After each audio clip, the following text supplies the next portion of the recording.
অকণমান কাণসাৰ নিদিয়াৰ কাৰণে আমি আজি বীৰ লাচিত সেনা অসম আৰু স্থানীয় ৰাইজৰ লগত আমি আহি এই বেদান্ত কোম্পানীৰ যি তৈলখাদ সেই তৈলখাদত আমি তলা ওলমাই দিছোঁ আৰু যেতিয়ালৈকে তেখেতসকলে ৰাইজৰ লগত আলোচনা নকৰি আমাৰ লগত আলোচনা নকৰে তেতিয়ালৈকে কিন্তু আমি এইটো খুলি নিদিওঁ আৰু ৰাইজৰ সমস্যাখিনি তেখেতসকলে সমাধান কৰিবই লাগিব। যদি নকৰে তেতিয়াহ'লে তেখেতসকলে কোনোদিন ইয়াত যে কাম কৰিব পাৰিম বুলি ভাবিব নোৱাৰে। মানে পৰা আমাৰ বেদান্ত কোম্পানীৰ তেলখাদ যেতিয়া বহিলে ইয়াত তেতিয়াৰ পৰাই আমাৰ গাঁওবাসী ৰাইজে আমি জনাই আছোঁ যে প্ৰতিবাৰে আমি এপ্লিকেশ্যন দি আছোঁ।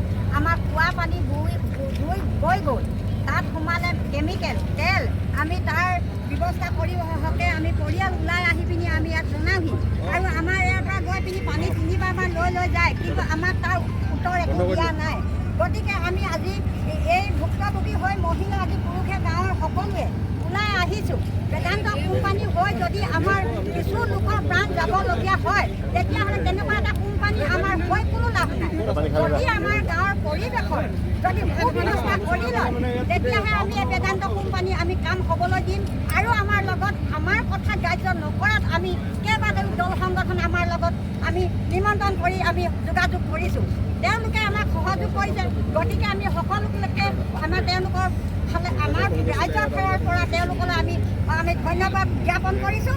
আৰু যেতিয়ালৈকে আমাক খোৱা পানী আৰু হাঁহ ছাগলী মৰা আমাৰ বা শব্দ এইবিলাকৰ আমাৰ যদি শস্য নষ্ট সেইবিলাকৰ যদি আমাৰ সুবিধা কৰি নিদিয়ে, যিবিলাক আমাৰ ক্ষতি পূৰণ নিদিয়ে তেতিয়ালৈকে আমি তলা ওলমি থাকিব। বেদান্ত কোম্পানী কোনোদিন খোলা নহ'ব আৰু আজিৰ দিনটোৰ ভিতৰত কিন্তু আমাক খোৱা পানী দিব লাগিব। হয়তো নহ'লে কেইগৰাকী প্ৰাণ যায় পানী খাবলৈ নাপায় মই সেইটো ক'ব নোৱাৰোঁ, কাৰণ দূষিত হ'ব তেতিয়া বেদান্ত কোম্পানী, দূষিত হ'ব যদি আমাৰ হাঁহ ছাগলী মৰে হ'ব বেদান্ত কোম্পানী। এইবোৰ কথা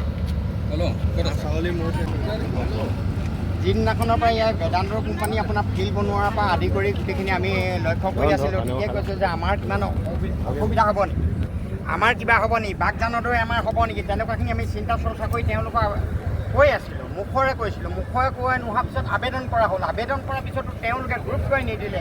ফিল্ড বনালে বাৰু ঠিক আছে, এতিয়া হাঁহ ছাগলী মৰিছে, মানুহৰ খোৱা পানী অভাৱ, তেওঁলোকে দিবলৈ যাম বুলি কয় নিদিয়ে। তাৰপিছত ক'লে ৰাস্তাটো গোটেইখন একদম আপোনাৰ ফালি পেলালে তেওঁলোকে ডাঙৰ গাড়ী আহি।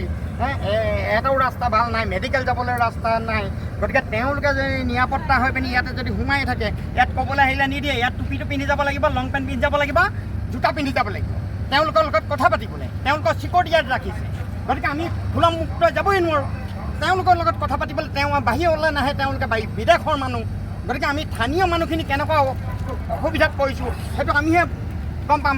এতিয়া খোৱা পানী অসুবিধা, কালিৰ পৰা দিম বুলি কৈছিলে, কালিৰ পৰা আজিলৈকে নাই। পানী নাখাব নেকি?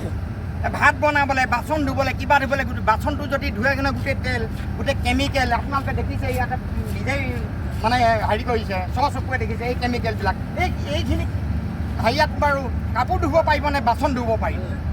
গতিকে তেওঁলোকে যেতিয়ালৈকে এই মীমাংসাটো নকৰে তেতিয়ালৈকে এইটো তলা নহয় আৰু 2টা তলা ওলমিব। মই এইটোকে কিন্তু আমাৰ লগত এটা কথাও নাপাতিলে, আমাৰ মহিলাৰ লগত কথা নাপাতি তেওঁলোকে ভিতৰত সোমাই কি কথা পাতিলে নাজানো, তেওঁলোকে গুচি গ'ল। কিন্তু পুলিচ প্ৰশাসনে এদিনো আমাৰ পৰিৱেশ কি হৈছে চাবলৈ যোৱা নাই।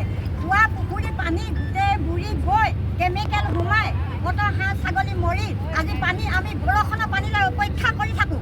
বাকেটত পানী ধৰি খাইছোঁ। আজি প্ৰশাসনে গ'লে চাবকে পাৰিব আমাৰ কিমান ঘৰত আছে, দমকলে আছে নে ডাঙৰ আমাৰ পানী কিবা সুবিধাই আছে। তলা আজি মাৰিছোঁ আৰু যেতিয়ালৈকে আমাৰ সিদ্ধান্তটো নলয় তেতিয়ালৈকে আমাৰ তলা বেদান্ত কোম্পানী তলা কোনো নহ'ব। আমি মহিলা পুৰুষ আৰু সকলোকেইটা দল সংগঠনক মই আশীৰ্বাদ কৰিছোঁ আপোনালোকে সহযোগ কৰা, যাতে আপোনালোকে আমাৰ গাঁৱলীয়া মানুহখিনিক যাতে দুখত পৰিবলৈ নিদিয়ে।